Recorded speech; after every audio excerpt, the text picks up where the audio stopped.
Hi, I'm Rob, and in this Gems of War video, going to be hunting the new mythic troop Helilya, and presuming I get her, chuck her in a team, and see what she can do. But let's pop to our chests in. And before you start busting open any of these, make sure you've opened as many guild chests as you can. To do that, go to your guild, like that. Go to your seals and check use orb, and make sure you've busted open all of your available orb of clans, because this is how you build up those keys. Alright, back into the chests bit. Best chance of getting the mythic is if you've got any VIPs chests left over. 1.67% chance of getting the mythic from them.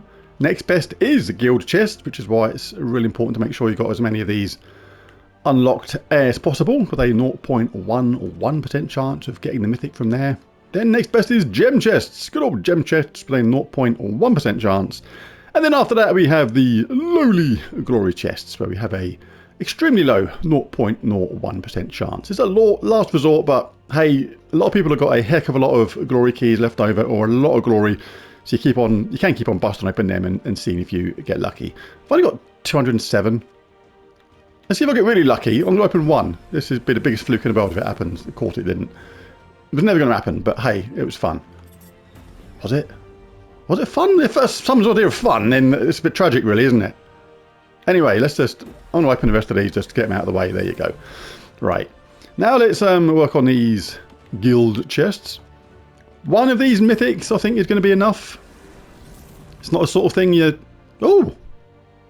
That's not happened for a long time. First lot of guild chests. There it is. I'll have a slice of that.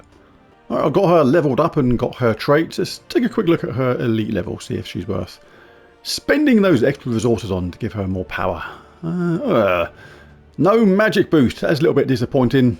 So she gets a boost up in attack, armor and life, but nothing regarding a magic boost. That would have been nice if she had a magic boost. Would have made that spell even more devastating, but it is what it is. Okay, so let's have a quick look at Helilya and then a couple of teams. She deals damage to the two weakest enemies, boosted by freeze gems and skulls, then creates a mix of 18 freeze gems and doom skulls. That is slightly less gems and skulls than other troops do, like the Wild King and the Wild Queen. They create a mix of 22 gems and skulls, but they are standard gems and skulls. These are special gems. They're freeze gems, so they have the benefit of freeze at the same time and give you the benefits of matching blue. And doom skulls obviously do a little bit more damage and explode as well, which makes them better than the skulls that the Wild King and the Wild Queen generate. That's why there's probably only 18 generated rather than the 22 that they create. So very powerful indeed. But Song of Ice, summon an ice storm at the start of battle, is a blue storm. Very useful indeed. Undying, immune to poison, disease, lycanthropy and death mark, is quite okay, kind of handy-ish. In Frozen Grave, convert 2 blue gems to freeze gems when my turn begins, is very good indeed again. Because freeze is good, stops the enemy taking extra turns, and it helps her spell because it's boosted by freeze gems and skulls. So yeah, if we can get a skull storm going at the same time, that's going to help her spell even further. So let's see what we can do with her. I'm going to pop her into a team like this with Infernus and Bane of Ambition for a couple of very specific reasons. Now if you're looking at this team thinking, hang on, I need extra mythics to go with this mythic to make this team work, I don't have these troops. Don't worry, at the end of these set of battles I'm going to show another team that doesn't require extra mythics to make Helilya work pretty well. But Infernus is here because it's really good to burn the enemy. We burn all enemies on 4 or 5 gem matches, so we'll be looking for that absolutely first, and we can even benefit from damage and explosion of gems as well, charging up the team again. The reason why we want to basically get that burn going is because we are going to be in Slayer class for this, which is absolutely devastating to enemies with a skull-based team. First of all, you gain enraged when an enemy dies, extra skull damage, inflict bleed on all enemies when an enemy dies as well, and gain 1 attack when an enemy casts a spell is just minorly useful. But the talent trees is where the magic happens with this. Ferocity, gain 4 attack. Counter attack, gain 2 attack when I take damage. Can I have Soul Caller because we're not using an axe and we don't really want to die, so we don't care about that one. Blood and Glory, gain 1 glory in PvP, again because we've already got an Ice Storm going and we don't want a Firestorm anyway. Vengeance, gain 3 attack when an enemy dies. Every little helps. Bloodthirsty, becoming enraged on 4 or 5 gem matches.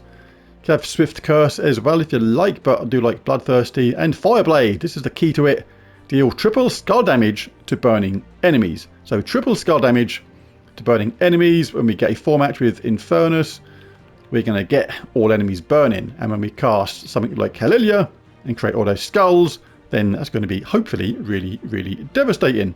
Bane of Ambition is going to help with this because it creates a bone storm when its turn begins, which basically means a non-stop bone storm of skulls.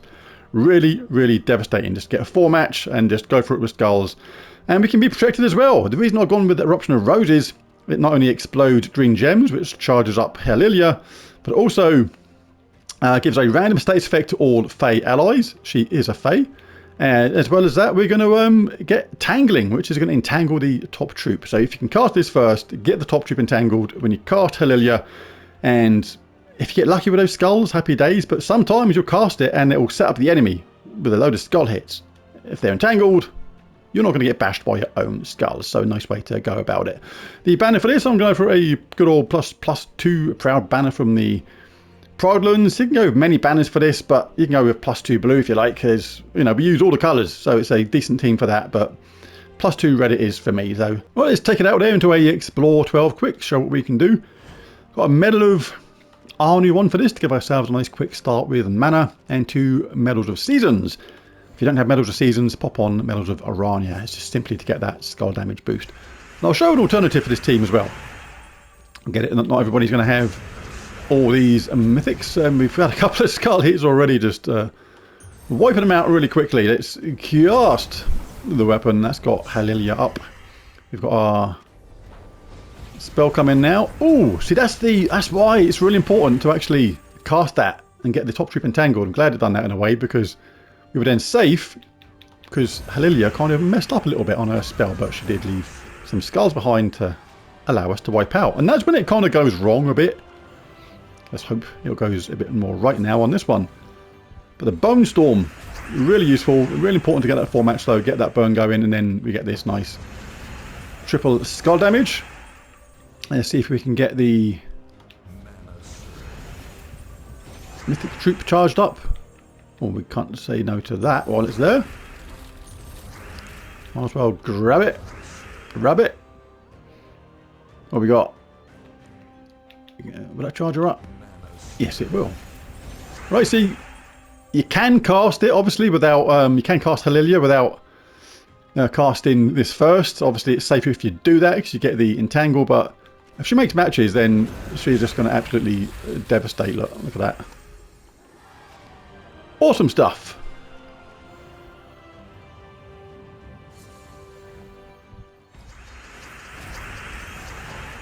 Oh, we got a 4-match skull and burn at the same time. This is interesting, because you may think that that means you're going to get triple skull damage straight away, but I don't think it does. I mean, this guy's got 25% reduction from skulls anyway, and he's on 155 armor, and I'm doing 83 damage, so 25% off of that is roughly 20.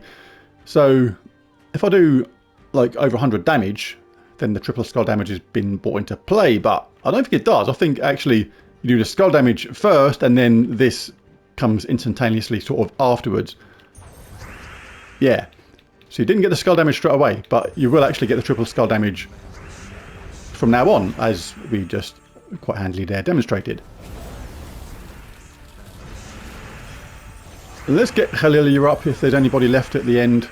I'm not sure there's going to be. No, there isn't. Like, it all happened just before she had a chance to get rocking and rolling, but it's all good. It's kind of win-win in a way, because if she's charged up, get ready to cast, she's going to be devastating.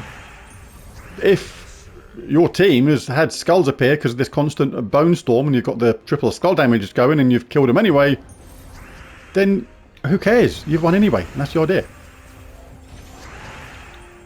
And if she does get charged up first, then she's going to be absolutely mental.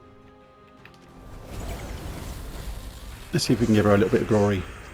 There we go. Come on. There we go. Bing bang. Oh, and there was more to come as well. Yeah, really, really cool.